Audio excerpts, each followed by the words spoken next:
12 से 16 जुलाई तक भारी बरसात का भी संभावना है इक्का दुक्का स्थानों में। और 13 जुलाई हमारा सौराष्ट्र कच्छ में इक्का दुक्का स्थानों में भारी बरसात का भी संभावना है।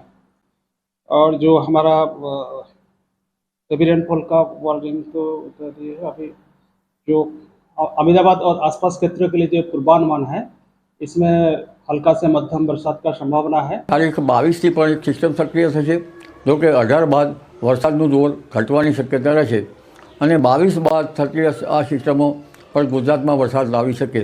એટલે તારીખ 26 જુલાઈથી 30 જુલાઈ સુધીમાં ગુજરાતના ઘણા ભાગો ફરી જળબંબાકાર બની જવાની શક્યતા રહે।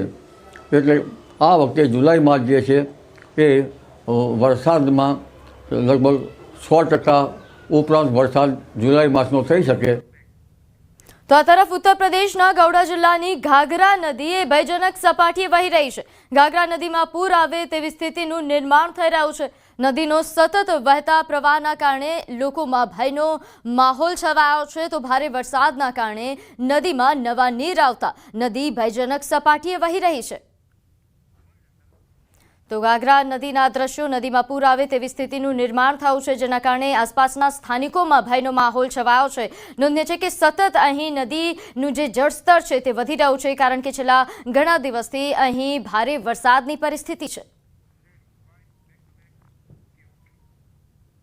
તો મધ્યપ્રદેશના દમોહ જિલ્લાના તેજગઢ પોલીસ સ્ટેશન વિસ્તારના લકાલકા ખાતે પણ એક પેસેન્જર બસ પાણી ભરાયેલા પુલ પરથી પાણીમાં પડી ગઈ। જો કે બસનો પાછળનો ભાગ પુલ પર ફસાતા બસમાં સવાર મુસાફરોના જીવ બચાવી શકાયા હતા। ઘટના સમયે ઘણા મુસાફરો બસની અંદર હતા। પોલીસ અને સ્થાનિક લોકોએ તમામને બહાર કાઢ્યા। ડ્રાઈવરની બેદરકારીના કારણે ઘણા મુસાફરોના જીવ ગયા હોત। પાણીના જોરદાર પ્રવાહના કારણે બસ પુલ પરથી પડી ન હતી તે સારી વાત હતી। આ ઘટનાનો એક વિડીયો પણ સામે આવ્યો છે, જેમાં બસ પુલ પર ઊભી છે અને પાણી ખૂબ જ ઝડપથી વહી રહ્યું છે। આખા જિલ્લામાં ભારે વરસાદ પડી રહ્યો છે, જેના કારણે બધી નદીઓ અને નાળા છલકાઈ ગયા છે। ડ્રાઈવરોની થોડી બેદરકારી ઘણા લોકો માટે જીવલેણ સાબિત થઈ શકે છે।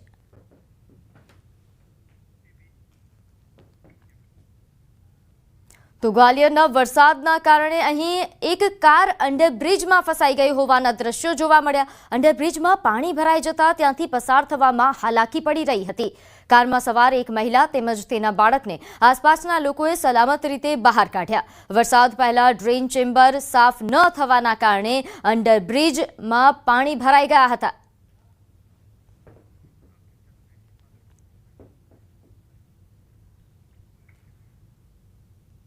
તો ઉત્તર પ્રદેશના બાગપત જિલ્લામાં વરસાદે કહેર મચાવ્યો છે। ભારે વરસાદના પગલે અહીં ઠેર ઠેર પાણી ભરાઈ જતા જનજીવન ખોરવાયું। રસ્તાઓ જાણે નદી બની ગયા હોય તેવા દ્રશ્યો જોવા મળ્યા। રોડ પર કમરસમાં પાણી ભરાઈ ગયા છે, તો અવરજવર કરતા વાહનોના પૈડા પણ થંભી ગયા છે। રોડ પર ભરાયેલા પાણીના પ્રવાહ સાથે કાર તણાતી જોવા મળી રહી છે। તો હાલ આ જે દ્રશ્યો સામે આવી રહ્યા છે ઉત્તર પ્રદેશના છે કે જ્યાં ભારે વરસાદના કારણે આ પ્રકારની પરિસ્થિતિઓ સર્જાઈ છે। બાગપત જિલ્લામાં વરસાદનો કહેર।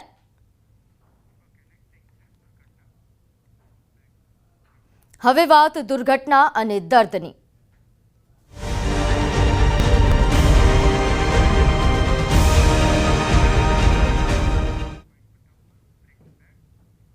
તો વડોદરાના ગંભીરા બ્રિજ દુર્ઘટનામાં મૃત્યુઆંક 18 થયો। 2 લોકો હજુ પણ લાપતા। શોધખોળ યથાવત છે। બ્રિજ દુર્ઘટનામાં ત્રીજા દિવસે પણ શોધખોળ યથાવત દેખાઈ રહી છે। નોંધનીય છે કે આ કરુણાંતિકામાં હજુ પણ મૃત્યુઆંક વધી શકે છે।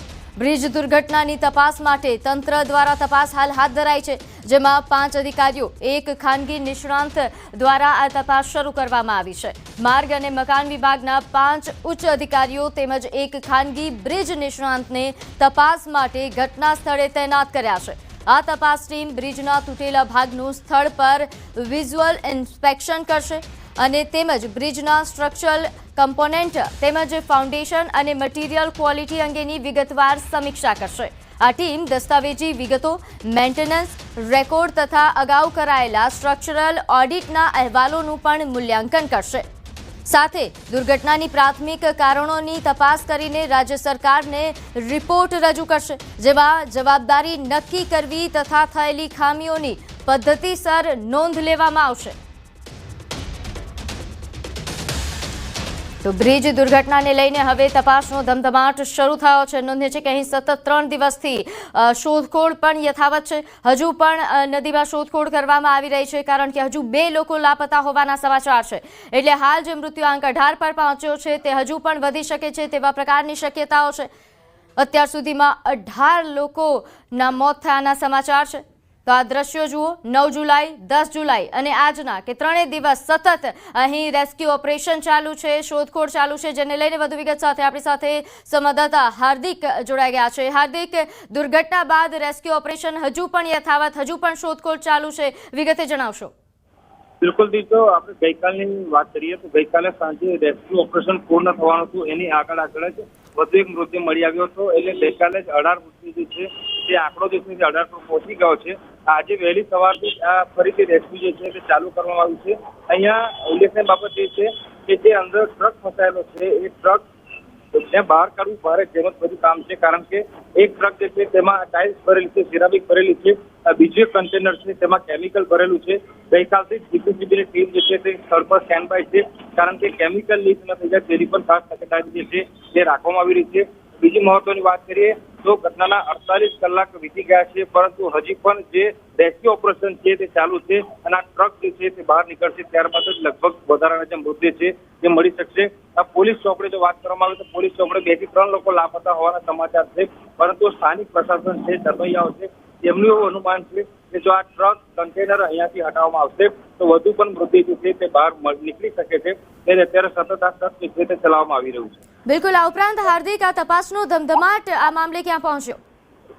બિલકુલ, જો તપાસની વાત કરીએ તો ગઈકાલે વહેલી સવારે જ ગાંધીનગરથી એક વિશેષ ટીમ જે છે જેની રચના મુખ્યમંત્રી દ્વારા કરવામાં આવી છે, તે ટીમ સ્થળ પર પહોંચી હતી। તેમના દ્વારા સેમ્પલિંગ જે છે તે કરવામાં આવ્યું હતું અને બપોરના સમયે મુખ્યમંત્રીને એક પ્રાથમિક રિપોર્ટ જે છે તે સુપરત કરાયો હતો, પરંતુ હવે આ ડીપલી ઇન્વેસ્ટિગેશન જે છે તે સમગ્ર મામલે કરવામાં આવી રહ્યું છે। જે જવાબદાર અધિકારીઓ છે તેમને સસ્પેન્ડ તો કરાયા છે, પરંતુ કયા ચૂક રહી ગઈ અને કેટલા સમયથી ચૂક રહી ગઈ એ તમામ જે પાસાઓ છે તેની ચકાસણી કરવામાં આવી રહી છે। ગઈકાલે અમે જ્યારે સ્થાનિક લોકો સાથે વાત કરી, સ્થાનિક લોકોએ કહ્યું હતું કે મુખ્યમંત્રીની જે કાર્યવાહી છે તે આવકારદાયક છે, પરંતુ આ અધિકારીઓને ઘર ભેગા નહીં પરંતુ જેલ ભેગા કરવા જોઈએ તેવી સ્થાનિક લોકો જે છે તેઓ માંગ કરી રહ્યા છે। જી, આભાર માહિતી આપવા બદલ।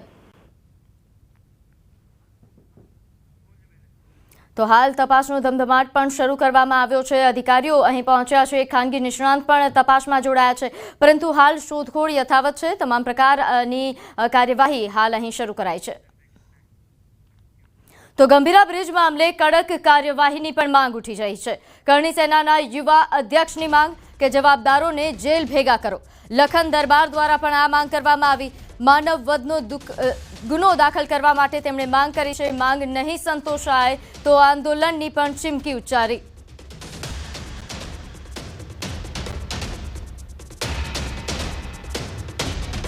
ગઈકાલે સાંજે પાદરા પોલીસ સ્ટેશન ખાતે પીઆઈ સાહેબને રૂબરૂ મળીને અમે ફરિયાદ કરી છે કે જવાબદાર રોડ અધિકારીઓ પર તાત્કાલિક ધોરણે માનવ વધનો ગુનો નોંધીને એમને જેલ ભેગા કરો।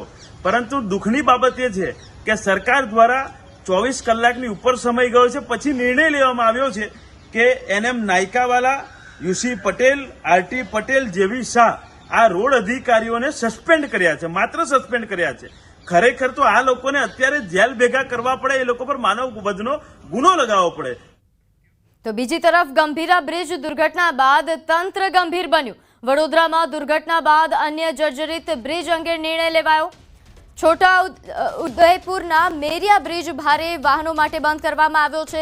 બ્રિજ જર્જરિત છે અને ભારે વાહનો માટે હાલ બંધ કરવાનો નિર્ણય લેવામાં આવ્યો છે। નોંધે છે કે ભારે વાહનોને 35 કિલોમીટરનો ફેર કરવાનો વારો આવશે।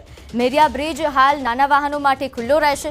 છોટાઉદેપુર જિલ્લાના નેશનલ હાઈવે 56 કે જેમાં જબુગામ અને બોડેલી વચ્ચે આવેલો આ બ્રિજ મેરિયા નદી પર પસાર થાય છે, જ્યાં અનેકો વાહન ચાલકોની અવરજવર રહે છે। ખાસ કરીને ભારે વાહનોની અવરજવર અહીં વધુ રહે છે, પરંતુ હાલ ભારે વાહનો માટે આ બ્રિજ બંધ કરવાનો નિર્ણય કરાયો।